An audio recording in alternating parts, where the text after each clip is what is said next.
and welcome to the Space Policy Edition of Planetary Radio, the monthly show where we explore the politics and processes behind space exploration. I'm Casey Dreyer, the Chief of Space Policy here at the Planetary Society. This month, we're going to look at the other presidential candidate and their potential space policy, Kamala Harris. Our guest to explore this topic is Lori Garver, who is the Deputy Administrator of NASA under the Obama administration. During her tenure at NASA, Lori Garver was a strong proponent of things like commercial space partnerships to lower the cost to orbit, and fiercely defended the commercial crew and cargo initiatives. She is also the author of the book, which I recommend, Escaping Gravity: My Quest to Transform NASA and Launch a New Space Age. Before she joins us, though, I want to briefly mention that the Planetary Society, which produces this show, is an independent, member-supported organization. This show and all of the other work that we do happens because of those of you who become members and donate to our efforts. If you're not a member, please consider joining us at planetary.org/join. Memberships start at just $4 a month, and you get all sorts of great things by being a member. If you're already a member, thank you. Really appreciate that. And consider increasing your member level to support us even more. That's all available at planetary.org/join. Now, again, as we look at the presidential administrations that lay possibly before us, either for Trump or for Harris, we don't have a lot of explicit policies laid out. Harris in particular, which began her campaign not very long ago because of Joe Biden's decision to drop out of the race, has not released formal space policy positions, though Harris herself has given us some ideas of her interest, just like the Trump administration, by the fact that he was president previously. Harris is the chair of the National Space Council as the vice president. She has led a number of meetings and released fact sheets and demonstrated interest in a variety of areas, which we will use to help inform some of the speculation about the space policy issues and activities that may drive a potential Harris administration. Lori Garver, though not part of the campaign, brings an amazing wealth of information and expertise and experience from her roles in transition teams, working at NASA, and working in party politics for space issues over the years. Lori Garver, welcome to the show. Thank you. It is great to be with you, Casey. Always happy to have you. It's been too long, but what a great topic for us to talk about. You have a long time of experience working in Democratic administrations, working in transition teams for NASA, working in the space industry, working as a consultant, working for nonprofit organizations that promote space. You have lots of insight to offer for us as we approach this upcoming election. And I'm eager to hear your thoughts and kind of analysis and explore what a potential Harris administration could look like in terms of their space policy. So Harris has been serving, like Trump. We have some history, even though they don't have an explicit space policy section of their websites. But Harris has been serving as the head of the National Space Council. How do you characterize, from what you have seen of her activities and interests so far, what her interest and approach might be to a space policy should she become president? Sure. Well, again, it's great to be with you. And I do speak from experience, although I want to be clear, I don't speak from current immediate information. I'm not speaking on behalf of a candidate or campaign, not with direct knowledge, but I'm not really sure many people do. In answer to your question, yes, we are all observers of the last 4 years with the vice president as chair of the Space Council. I know that on the other side, and your previous guest speaking about what space would look like under a Trump administration has been, I think, really doing a disservice to the space community, actually, by mischaracterizing her as absent. I just, in fact, preparing for this, went through and looked. She's visited 3 or 4 of the NASA centers. She went to the Artemis 1 launch. It didn't launch then, but she traveled to Florida. She's been holding Space Council meetings. She has a user advisory council. There have been policies released. But I think most importantly, the space community has gotten what they all have said they wanted, which was continuity. They didn't get a big canceled program as they did when I was leading the transition team and President Obama came in. They got Artemis reinforced fairly early. They got the Space Council reinforced. They got the Space Force reinforced. So criticisms now tend to ring a little bit hollow, I think, because lots of folks, including myself, maybe would have advised they take a deeper look at some of these things to see how they were going, because I was concerned at the end of the past administration that we'd really set ourselves up for failure. We were saying things about landing on the moon in 2024 and spending money, but there wasn't a lot of reality to that plan. And here we are. We've seen that is not true. And who's getting blamed? The Biden-Harris administration. So, what we have to realize about space policies are, A, they really are a lot about personnel, and sometimes about even personalities. And so coming in, as I did a few times, been at NASA over 10 years on the 9th floor, I think who you appoint as NASA administrator is really critical. We'll talk about the Space Council, I'm sure, presuming that continued, who you have lead that makes a big difference as well. Some other appointments around transportation, commerce, OSTP, potentially, certainly national security space has a number of issues and personnel to be appointed and involved in those. I think those are really the important things. And what we saw with the Space Council, Biden administration, with the appointment of Senator Nelson as head of NASA, Chirag Parikh as head of the Space Council, you got a lot of history of doing the things that were already in place, and that momentum continued for better or worse. Do you see any significant changes likely? So, I was going through, again, Harris's actions as VP, as the head of the Space Council, and there's two big ones maybe that we should just mention here, and then we can kind of set up for the first part of my question. One is the establishing a framework for oversight and regulation of new commercial kind of novel space launches.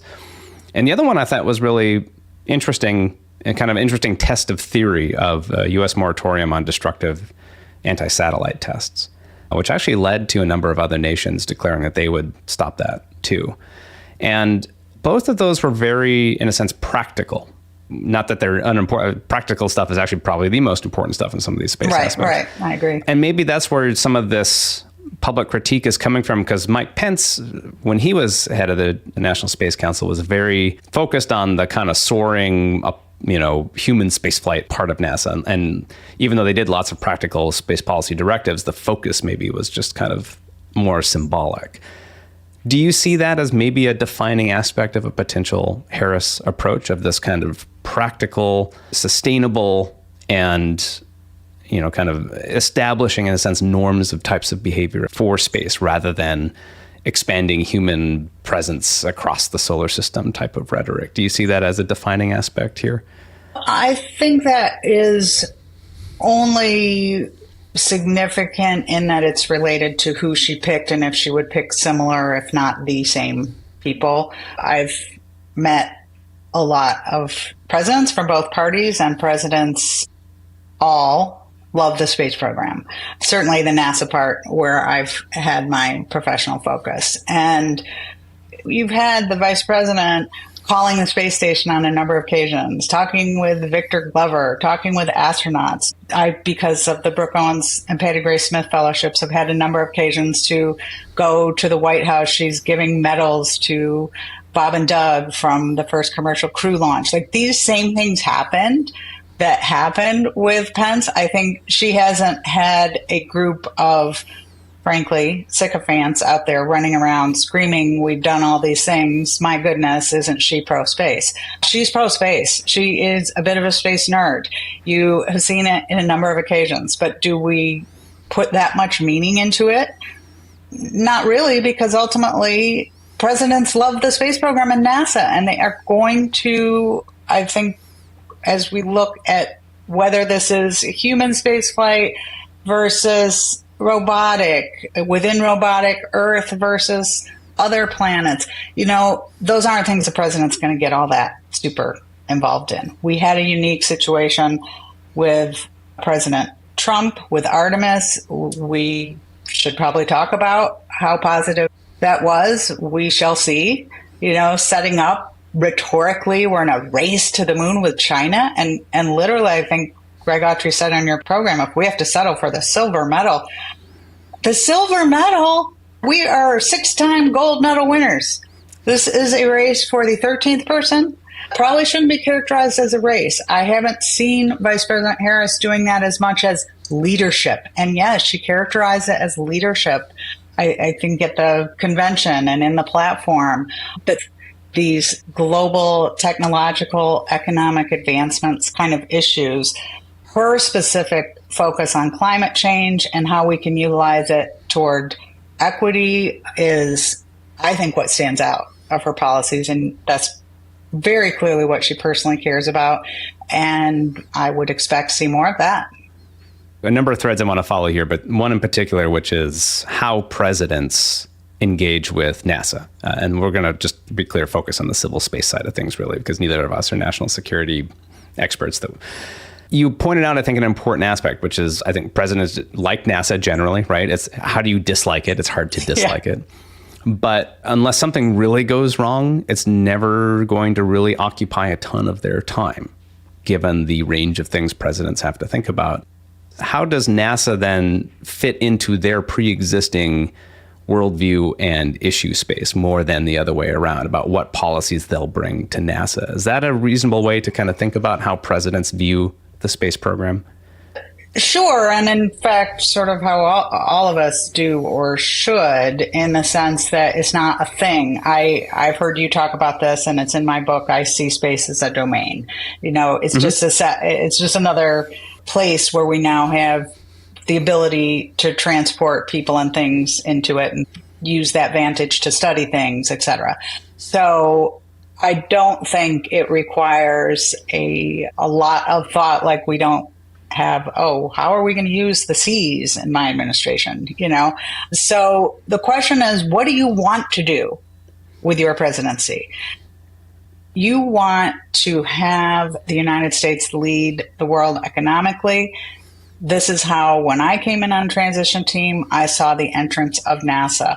You look at the time that you are serving. So you can't really set that. Here we are. We've got this number of programs. We've got a new Augustine report that says, once again, we have 10 pounds of programs in a 5-pound bag. Do you want to just ignore that and kick the can like most presidents do? Or do you want to expend some political capital and address that? I have no idea what she will choose. Part of that will, I think, be signaled by who she selects as her leadership team. So if you say, when I came in, the shuttle was ending. We had to list the priorities within on transition team, your agency, that needed to be addressed day one, if any, first year, first term. And my day one issue really was the space shuttle transition. It was ending. We had no way to get astronauts to and from space in the United States for at least 5 years. And so today, what are those issues? I'm not sure we have any day one, but we have a number of year one issues, and space transportation is still one of them. We happen to be at a moment where we don't have, again, U.S., we've got Falcon 9 shut down, so we're looking at how to transfer astronauts now. We have a pretty robust system. That will probably be fine, so it's not day one. But what if we can't get Starliner back up? And by the way, space station and its potential demise here by us or something premature is something that a transition team needs to tee up. Decisions could be made to accelerate commercial space stations and fund those. Or then you've got exploration. Are we going to acknowledge that we don't have the money to land on the moon? And what we're not saying, I don't even know. Because obviously it's well beyond even 25, where I think Bill Nelson said it would be when he came in. Gateway, all kinds of people saying we can't do that. I don't even know if we can fly Artemis 2 with the heat shield without another test to put people on that. So these are year one questions, and I can see the range of answers, but somebody needs to get in and find out what's actually going on and then start making decisions. We have big planetary science decisions. The Mars sample return being canceled or postponed until we can do it for a lower amount of money. That's a decision for a next president. Again, they won't spend time on it much themselves, but their people that they appoint will have everything to do with the outcome. Do you see continuity in personnel being likely? Again, we're just kind of just speculating here, but I mean, Nelson is, he's older. He probably wouldn't stick around, but he could. I mean, if it's the same party. Pam Milroy is there as deputy who could easily step in. Do you see advantage of, or again, we can just draw from your experience, when a president is choosing leadership, do they prioritize continuity in that sense if it's the same party, or do they look for someone, what decision process maybe do you think is at play here? Yeah, the two times I came in, two different administrations, Clinton and Obama, they were so different of how it was handled. And looking back at each new president and when their NASA administrator came is really interesting, but I'm not sure how much we can take from it. In this case, you could maybe say, okay, Reagan to Bush. If Harris wins, that's a vice president taking over. But that was them taking over from an 8-year president, right? So they did select a new administrator, Dick Truly. Bush did. And I've heard Harris wants a new team. Bill Nelson seems likely to maybe leave with President Biden, but I could see him not being asked to leave. Well, you don't have to be asked to leave. Everyone has to leave at noon on January 20th. Let's be clear. They are resigned then. It is a question of whether or not you are asked to stay beyond. And I could see both the administrator and deputy administrator being asked to stay because you wouldn't have someone most likely confirmed. This is also a unique transition. It hasn't started yet. When I was doing transition, I was already assigned and had my team in July and had already, frankly, written a lot of the policy by this time in the campaign. That is not yet happening that any of us can surmise, and there was just such a truncated period. Another question will be, do you have Senate control? If you don't have Senate control, do you really want to put out there some new people when you've already got some folks who could remain who are confirmed? Now that's for the confirmed positions. It gets really interesting when you think about the National Space Council staff, right? Because if the vice president then becomes president and the vice president, Walz in this case, would be chair of the Space Council, would they want a new team, or would they say, wow, I really don't know this issue, I'll keep this team? I think all options are open, but unlike with a transition between hotly contested parties where there's an incumbent who's also running, like last time, you are very likely, I think, to see the current team stay at least a few months until someone new is appointed. And then if you're like Dan Golden, even, he stayed and they didn't appoint anyone and he ended up staying another 8 years. So all things are possible. Yeah, that's an interesting point about Senate control. And I think that's an important thing to keep in mind. Like apparently everything else in national politics, it's a coin flip who will control the Senate, and likely it'll be very closely divided. I just want to mention two things. So the Democrat, you alluded to this, a Democratic Party platform and the mention of space in Harris's acceptance speech. I'll just quote from the Democratic platform. It says, "We'll continue supporting NASA and America's presence on the International Space Station and working to send Americans back to the moon and to Mars and keep America at the forefront of scientific discovery and innovation." And they mention AI, biotech, quantum computing. Space is implied maybe in the rest of that list. And we can say that was written for Biden. That was written before he decided not to run. But there's another mention in the climate portion as well. It says, and we will continue to invest in climate research across NASA, NOAA, the National Science Foundation, and other agencies to make sure that America leads the world in clean energy innovation. It's interesting to me where each of the NASA mentions are even within the document, yes. And even in the Republican one as well. We tend to be these days more on growing our economy and innovation and technology. And the Dems were also in climate. Yep. And I think that's one of the core, that's what I was kind of thinking earlier in terms of what can the space program do for the established priorities, top tier priorities of a presidential administration tends to be, I think, how you see it as a tool. And you can correct me if I'm wrong. I do. I always have viewed it that way. And that was how I managed to get, I think, the agenda, NASA was even in the agenda from the beginning. Mm-hmm. Well, because I think that's what I'm keying down into here is a lot of people want, I mean, we're space fans and talking to space fans. Right.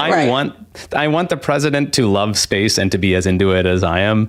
And, part of becoming a mature space advocate is understanding that people just will not have that. And somehow, some way in their lives just don't think about space every day. But when they do, they want it to be it fills into something that they're trying to do. It serves some utility. And so, I had a question here, which was, how important is it that the president themselves love space in this? And it's like, have we even ever had a president who really loves space? Because sometimes people were excited with Biden that he put a moon rock in the office and was kind of talking a lot about space at the beginning, and then just kind of stopped. And there's a variety of, major world crises that happen and so forth. But in terms of policy, it sounds like what you're characterizing is, even if they like space, they're going to be thinking about other things. So it's really up to the people that they're putting into the positions of direct management over the space program. For the most part, the president's not going to come and say, I don't like these Mars sample return budget numbers. I think these need to be higher. That just generally does not happen, right? Yeah, I think it's more than liking space because, again, people do generally. President Clinton actually just, whenever he was around us being at NASA, he loved space. And NASA budgets were cut under his leadership. Part of that was the NASA administrator was bound and determined to get a more efficient space program. And OMB and the time we were in economically, we were looking at balancing the deficit. You can't, as I said, plan your time and these overarching national policies, national crises play in. In the beginning of our term in Obama, we had a real economic crisis, but we were able to use that to our advantage because of the stimulus bill. That's where I got in some of the early hooks to be able to do commercial crew. It's how we got it done because Congress sort of was dealing with a lot of things. And although Shelby wanted to exit, he didn't quite exit. He just got it down to around 50 million. I'd ask for 300 million, et cetera. I don't think it matters that much they like it as they select someone who they trust. And that person is willing to do what you just said, really tie in and show how we can utilize space to benefit society, the nation, humanity. Those are the things that matter to presidents. Most people who get to be president have pretty, big picture thinkers. And space is truly connecting on so many levels. But if you don't make that connection, it's sort of you're not missed by your absence. I was volunteer, as I have been on Democratic policy candidates for, I think since Dukakis, and for Biden. And on Biden's climate policy, the initial draft listed the agencies to be working on the Climate Council. NASA wasn't in it. On this telecon with at least 50 people, hey, we ought to have NASA. Everyone, oh yeah, good point. You're not missed by your absence. And so making sure there are people, and this is sort of what I've done as a volunteer for years, just doing it because I think NASA does connect in ways that the space community doesn't talk about enough. The space community loves the flags and footsteps stuff. And presidents like that too, but if it's not realistic, I worry it could really do harm, to NASA's brand, which is a incredible brand. We just keep saying we're doing things and can't do them. That's way, way worse than setting objectives and connecting in real ways to things that the space program can do that advance our nation. I'm going to ask you about state capacity here in a minute, but I want to, let's finish off this kind of discussion about this relevance of NASA to presidential issues. Because there's an insightful statement from the vice president's office from earlier this year, before she was running for president, which outlined some of the three main areas of policy interest, basically, for the United States. And I think this kind of ties into what you're saying. One of them is climate, obviously, that we've touched on. The other two I just want to mention here, because I think this is maybe provides some insight into a potential Harris administration here, which is in terms of preserving space and U.S. leadership and space enterprise. She lists three items: climate change, space STEM education and workforce development, and then expanding economic opportunity through small business. Now, that item in particular is exactly what I mean in terms of what can space do to address their pre-existing issue set. It seems to me, right? It's like, how can NASA or whatever you invest in space improve small business access? And they specifically call out underrepresented women and minority-owned businesses. Women, Yeah. And it's hitting all these major issues of the campaign. And I think that for people who are curious about what a Harris administration space policy could look like, I would pretty much point them to this fact sheet and say that probably gives you a guide for what to expect, at least in a nuts and bolts practical level. Because, and this is my opinion here, and you could agree or disagree, but I don't see any major civil space changes. I don't think they would just go and cancel Artemis. They might have to take, as you point out, a hard look at the architecture and the funding and whether they can do that in some kind of timeline. But I don't see them walking away from that necessarily. But I do see the focus maybe shifting to climate, STEM, workforce, small business, because of the larger issue set of the interest of the Harris administration. Does that track with you, or do you disagree? I think there are parts of it that track with me and a little bit that I disagree. The part that tracks is that would be a continuity with this administration. As you said, she's already said these things at the very beginning of the Biden administration and even prior during the campaign. The things that we were asked to do were get our whatever area we were in, mine being space, how it would impact these areas they care about, just like I had done with Obama. And these were the three you've outlined. That isn't going to change. That didn't mean they didn't do Artemis. That meant maybe instead of just saying it was the first woman, it was also going to be a woman and a person of color. It looked at, are there tools we have from space that can help address equity, equality? How can we highlight STEM in disadvantaged areas? Those aren't going to be new.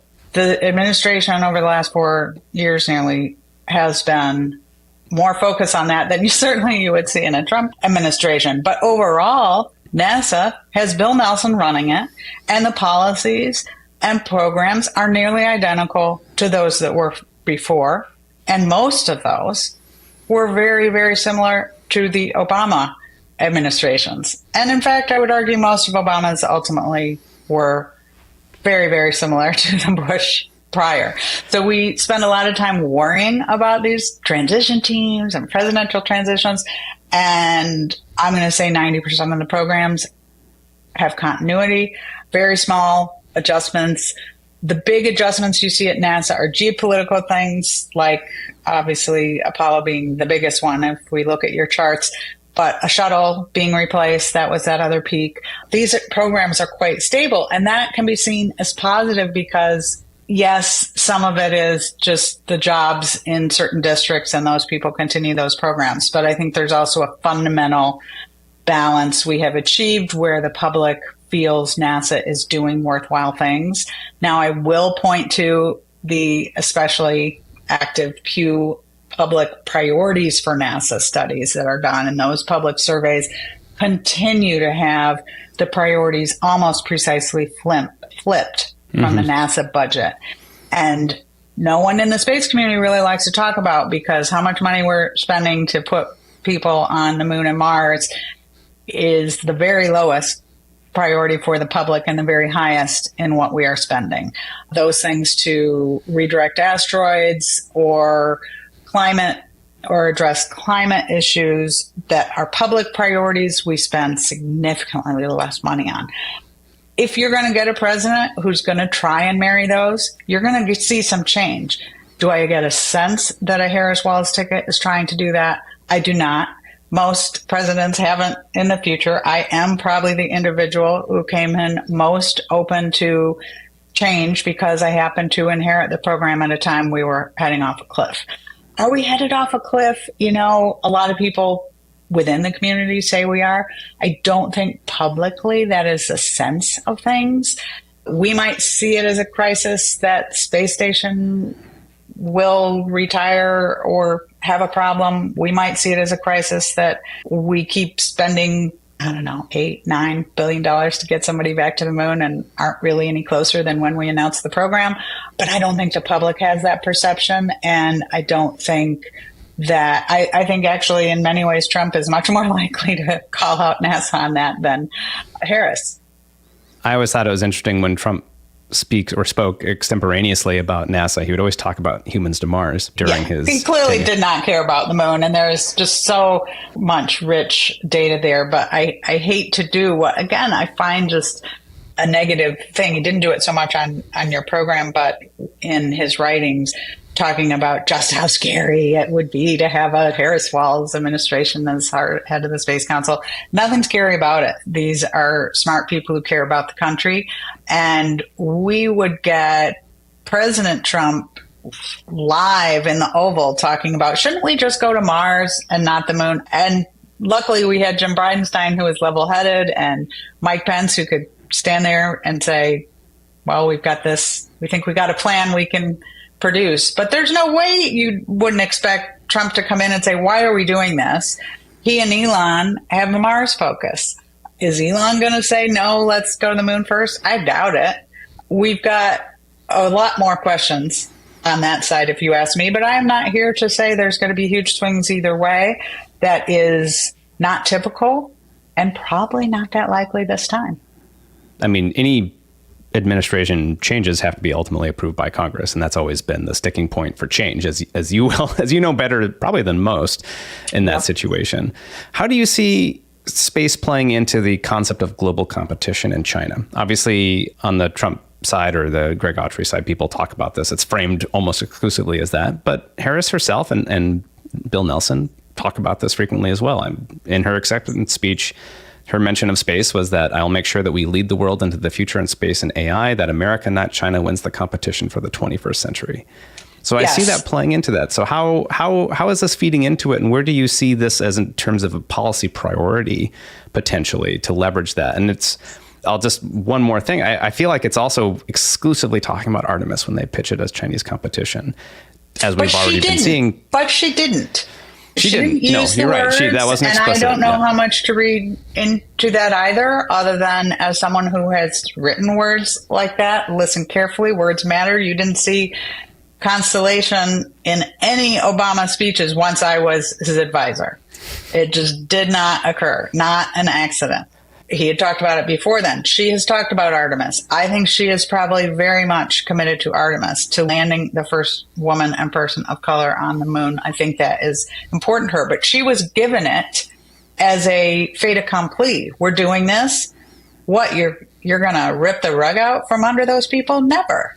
It's a different thing if that's not really happening anytime soon. Now, good for her. She could be a president for 8 years.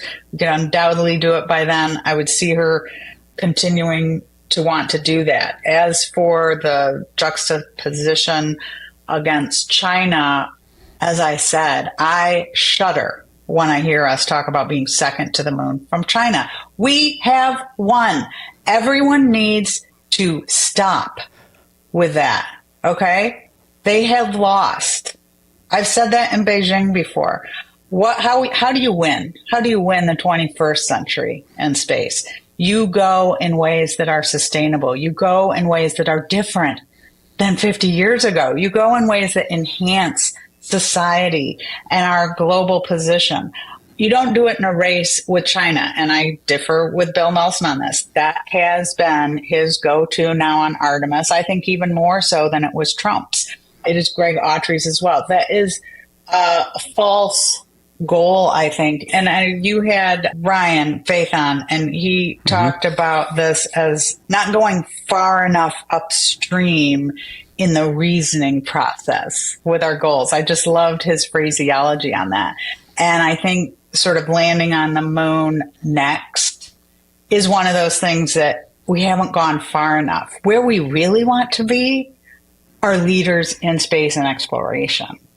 And I can see us being all that, but just landing on the moon next doesn't get you that. And maybe not doing it doesn't mean you don't have it, except that we've created this false fight. We do want to be China. I think a President Harris, a President Trump, lots of us have this aligned goal. And just because we did it in the 60s with Kennedy makes it even more odd now to say. What the president asked back in the 60s was, give me a goal, a meaningful goal that we can win. And for us, there's a lot of things in the space realm to do that we are winning. The U.S. is a global leader in space, make no mistake. And keeping that leadership is about much more than just the next moon landing, in my view. We'll be right back with the rest of our space policy edition of Planetary Radio after this short break. Greetings, Bill Nye here. NASA's budget just had the largest downturn in 15 years, which means we need your help. The U.S. Congress approves NASA's annual budget, and with your support, we promote missions to space by keeping every member of Congress and their staff informed about the benefits of a robust space program. We want Congress to know that space exploration ensures our nation's goals in workforce technology, international relations, and space science. Unfortunately, because of decreases in the NASA budget, layoffs have begun. Important missions are being delayed, some indefinitely. That's where you come in. Join our mission as a space advocate by making a gift today. Right now, when you donate, your gift will be matched up to $75,000 thanks to a generous Planetary Society member. With your support, we can make sure every representative and senator in D.C. understands why NASA is a critical part of U.S. national policy. With the challenges NASA is facing, we need to make this investment today. So make your gift at planetary.org/takeaction. Thank you. I want to shift from kind of analysis of a Harris thing too, because I have you here because there's so much I'd love to just hear your opinions and thoughts on. I mean, part of it is this. I mean, the way that I find it refreshing when you talk about this in terms of the competition with China. And for me personally, I find that I don't think China cares if it's racing with the US. They have a plan that they're executing. And to me, it seems irrelevant whether what the US and their plans are doing or not. And I always prefer our space program not to be reactive in a sense, but to kind of share what you're saying of just, we have our own goals that we're trying to do it. And that doesn't mean we don't go back to the moon. It's just that as we go to the moon for either we're building alliances for, I think that obviously the scientific value, getting better at just putting humans further out into space. The aspect of doing it is great, as you know, for all these practical reasons. And I worry sometimes about defining ourselves too much as against competition, and that there's a seductive quality to it. And I feel like it is kind of working though, in what we have seen, particularly through Congress, what they've decided to prioritize with Artemis versus not in science. Even though NASA budget shrinks, Artemis is growing because that's the national security thing. And so it's tempting, I guess, to frame it that way, because it's an easy way to latch NASA into a pre-existing ideological set and establish its importance. And so seeing how it moves forward, then now we're kind of committed, we better do it to what we say, or else now we've set up our own opportunity to fail when it didn't seem necessary. Yes, I agree with that. And of course, it has worked to the extent you say, which I know you have before, even though it gives you discomfort, that if you're measuring success by dollars going into a program, which I just refuse to do. I just not want somebody who can do that. It's about what you're achieving. And we aren't achieving it. I think everybody sort of acknowledges now, unless you're personally bought in and currently at NASA or these companies, that we're not going to achieve this anywhere near the time frame that was stated.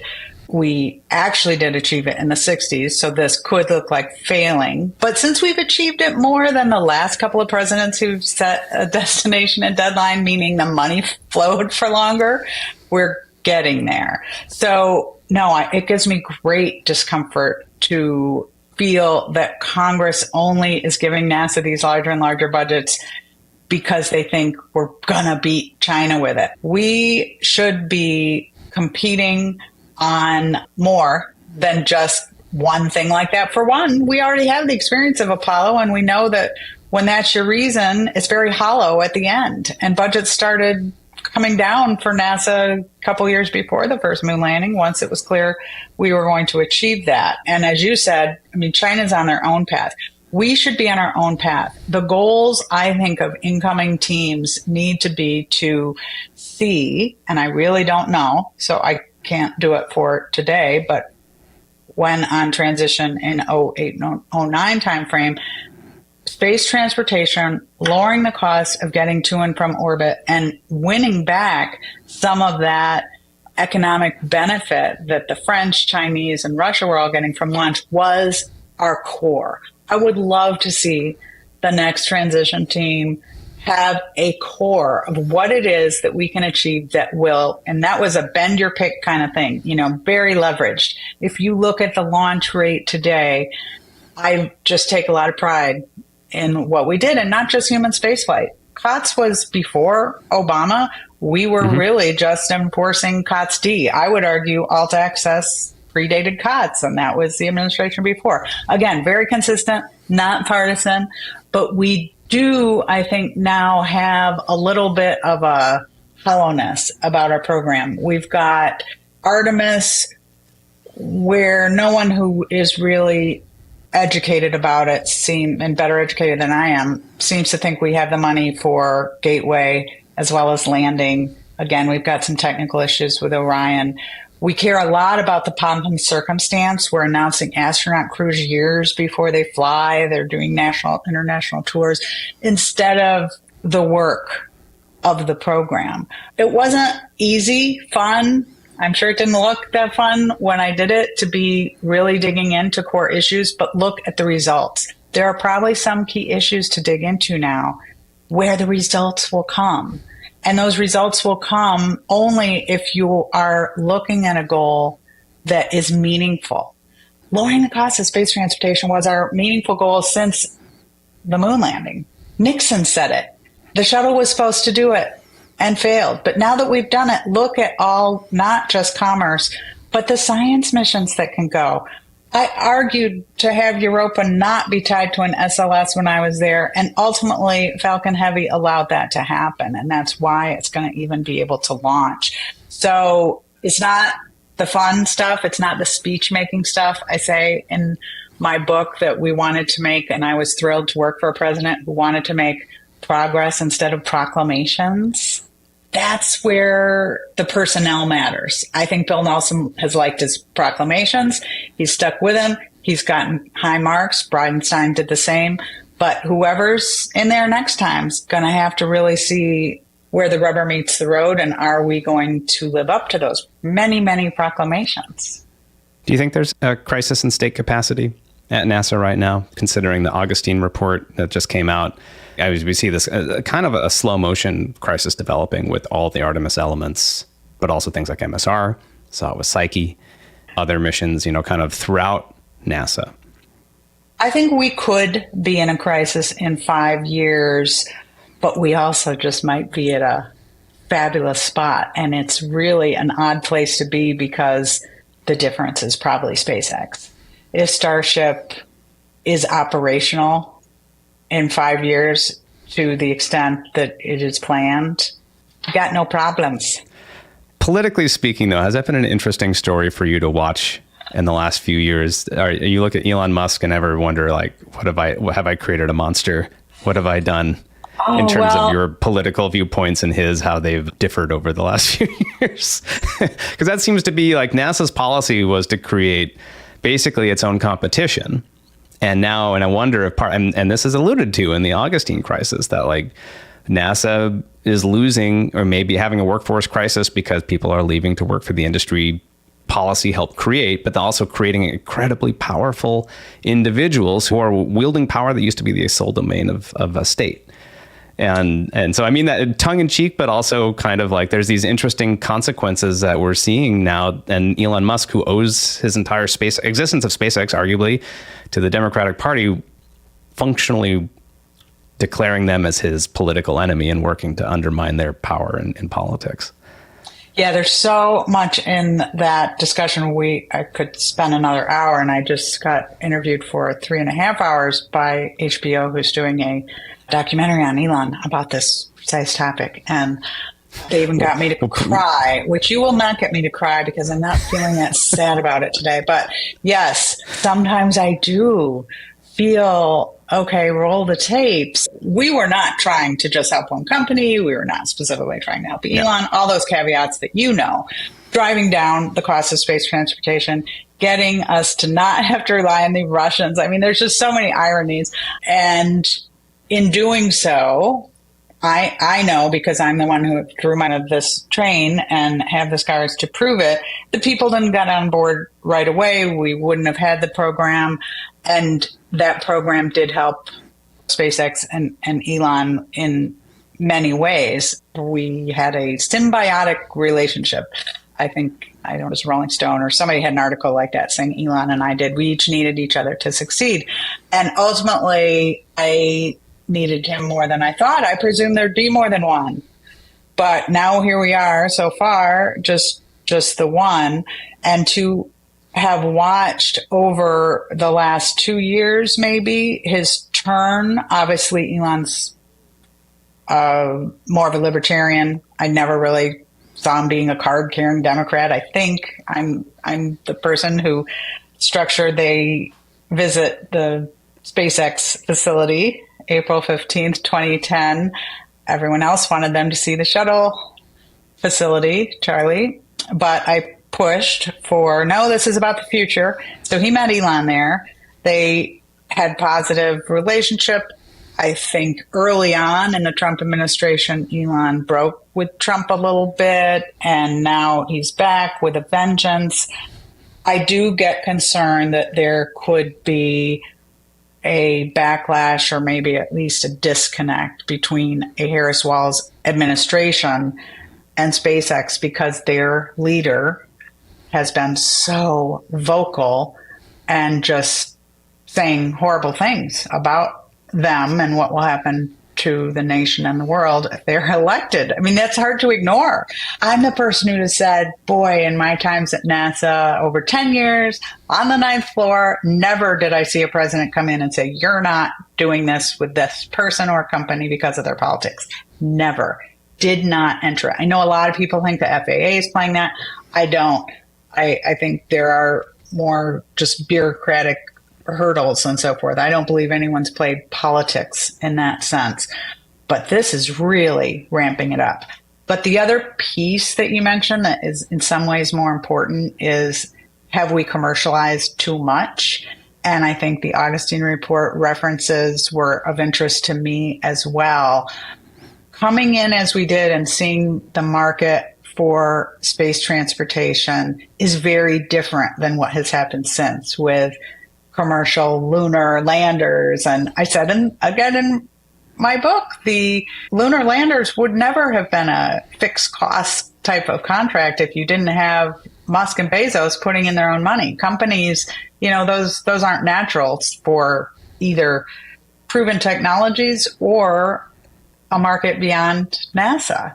So we've used these tools that we learned worked for commercial cargo and crew for things that they really are not a cookie cutter for. And you would not find me doing probably as much now, which would make, my followers very unhappy. But I'm not here to make people happy. I'm here to have a better space program. And in my view, we have hollowed out some of this. If you recall with our proposal, and this is why our compromise, the Grand Compromise, didn't make sense to me. Our proposal wasn't just commercial crew, it was commercial crew and these technology programs and enhanced earth sciences, extending station, etc. We ended up giving SLS and Orion if they gave us commercial crew. And what did that do? That hollowed out the technology programs. Any investment in that seed corn that Augustine is talking about. And he's so smart. He uses different language, but the Augustine report, we were responding to flexible path that get those technologies, invest in things. NASA should be doing those cutting edge things. Freeing up the infrastructure for transportation was not hollowing out. I do fear we are doing that now. So you think that may be one of the big issues for whoever the next administration is I'd say shoring up, to me, NASA state capacity at some level. Because at the end of the day, I mean, I see also there's the seductive quality of it, which is what we've seen now with these wild experiments that we've seen with commercialization of spacesuits, lunar suits, commercial lunar payload, human lunar payload, parts of Gateway, that we're assuming those companies will stay in business to provide that extra funding. And there's only a handful of companies out there that have the financial resources to endure. I mean, Boeing, just to pick an example, not many companies can eat $1.6 billion of overrun. And they may not want to eat anymore. And what's that going to do? Right. And so at the end of the day, you've kind of traded that cost risk for program risk because these companies may just wink out of business. We're seeing that as we talk now with Axiom being under financial duress with commercial space stations and spacesuits. And but, you and I may find that seductive, but I don't think we have many examples of politicians finding that seductive. Missions are seductive. I don't think the next administrator is very likely to want to tackle that. You didn't see a lot of people running with this Augustine report. It was to Congress. If you're a responsible member of Congress leading one of these committees right now, it seems like you ought to be doing that. But as you said, they're doubling down on the existing program budgets. And that's what the Academy report was arguing against.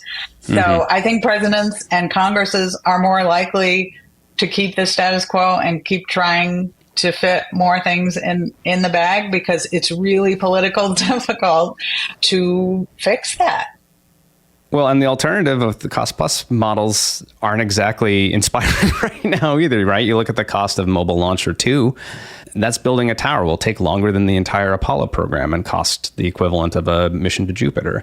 So that there just doesn't, to me, seem to be an easy path forward without some kind of internal Dan Golden-like reformation or attitude at NASA. And I'm maybe getting a bit ahead of myself, but you just see that there seems to be, to me, some very ominous warning signs that, and it's not really in a sense to blame commercialization, because I think the experiment is worthwhile, but you have to have a good alternative too. You have to maintain your capacity internally.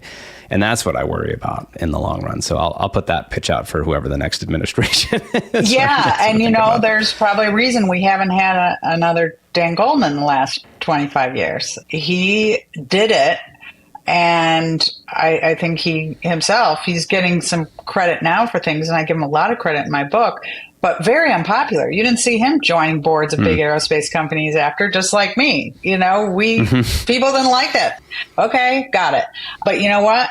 It helped over the long term. And I always feel, looking back, and people ask me who I think the best NASA administrator was, I'll tell you Dan Golden. More people will today, I would say, than would have said that at the time. Maybe it had something to do with all those that have come since, but I think it's more he weathered well.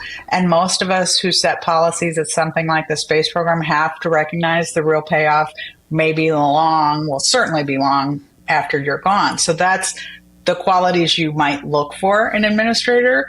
But the truth is, people like to do the shiny announcements, and not that many people have really railed against the fact that, the cost plus contracts are so much larger. I do find myself defending commercial space most often. And so I have to compare it to, sure, they took longer, a little more money, but not compared to the cost plus programs. It's really about what are you doing and is it worthwhile? Look at Webb. I was at NASA during times when there were people who wanted to cancel it, but only because of Senator Mikulski. The administration was never going to put that forward. And Congress kept it, and it grew from $500 million to $11 billion. It launched and it worked. No one cares that it cost $11 billion because it was a fantastic, wonderful thing to do. I have no doubt if Mars sample return is completed for any cost, the cost will be lost, just as it was with Apollo. The problem is when we're setting these goals, doing things that aren't that meaningful. I mean, a launch tower, these commercial companies throw in the launch tower.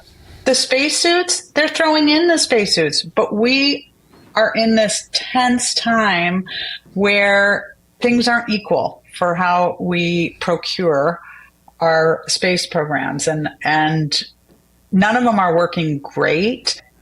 So they could all, I think, stand some tweaking.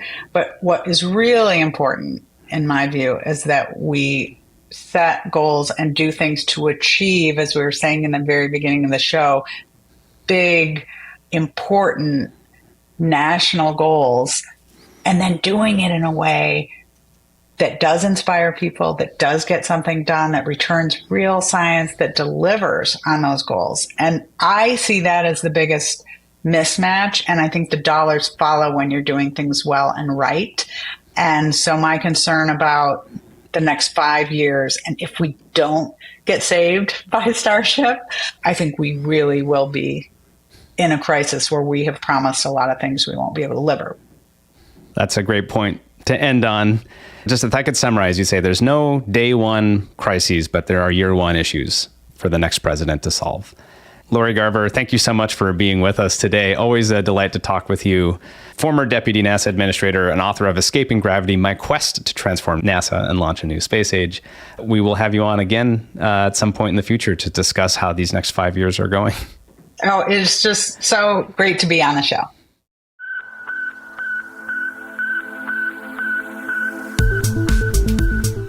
We've reached the end of this month's episode of the Space Policy Edition of Planetary Radio. But we'll be back next month with more discussions on the politics and philosophy that power space science and exploration. Help others learn more about this show by leaving us a review or rating us on platforms like Apple Podcasts and Spotify. Your input and interactions really help other curious minds find their place in space through Planetary Radio.